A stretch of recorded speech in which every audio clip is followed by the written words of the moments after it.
બધા ગુણોથી જુદો એવો સ્વભાવ, દ્રવ્ય સ્વભાવ કઈ રીતે?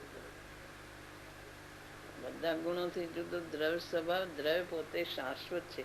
બધાથી જુદો એટલે એના કટકા નથી, એ તો એના લક્ષણો જુદા છે. એ અનંત ગુણોથી અભેદ દ્રવ્ય પોતે જ છે.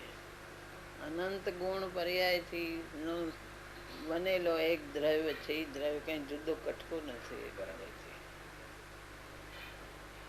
દ્રવ્ય એક અખંડ છે ને ગુણોનો લક્ષણ ભેદે ભેદ છે, એમ જુદું છે.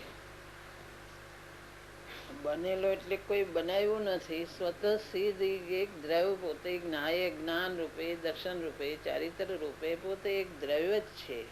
એમાં અસ્તિત્વ વસ્તુ એ બધું એક દ્રવ્ય જ છે. એ ગુણો બધા જુદા લટકે છે ને દ્રવ્ય ક્યાંક જુદું છે એવો આશય નથી.